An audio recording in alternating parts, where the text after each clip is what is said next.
বুড়ো আঙুলটা সামলিয়ে রেখো, একালের কথা শোনো।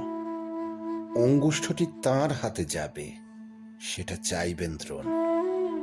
হয়তো তোমাকে বলবেন উনি ওনাকেই মানো গুরু। তবু যদি সেটা মুখে বলে দাও, সেটাই শেষের শুরু।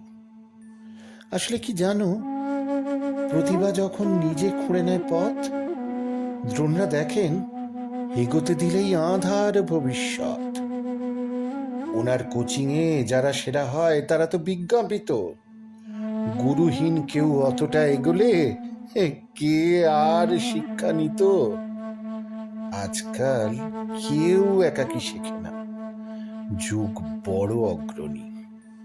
সফল হলেই কোচিং এর নাম, অথবা কি প্রকাশনী।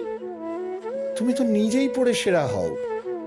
সরল গ্রাম্য ছেলে, দ্রোণের কোচিং লাটে উঠে যাবে খবর বাইরে এলে। সেরার খবরে দৌড়িয়ে আসে তাবৎ ছাত্রশালা, বলে দাও তুমি আমাদেরই লোক, অনুরোধে ঝালাপালা।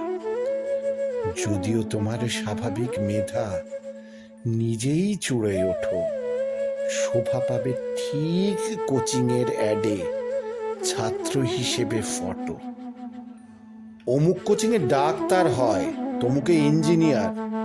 দ্রোণ খুলেছেন নানাবিধ নামে শিক্ষা বিপণী তাঁর। অঙ্গুষ্ঠটি তাঁর কাছে দিলে সে খবরে বাজে ঢাক, তোমার ছবিতে পরের ব্যাচের কোর্স ফিস বেড়ে যাক।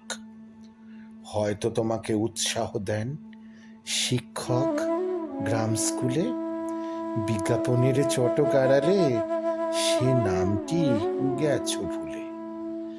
শিক্ষা এখন আলু পটলের মতন পণ্যদ্রব্য, তোমার মগজ ওরা কিনে নেয়। বুঝেছ কি একলব্য? আঙুল কেটো না, লেখা শুরু হোক তোমার নতুন কাব্য। আঙুল কেটো না, লেখা শুরু হোক তোমার নতুন কাব্য। আঙুল কেটো না, লেখা শুরু হোক তোমার নতুন কাব্য।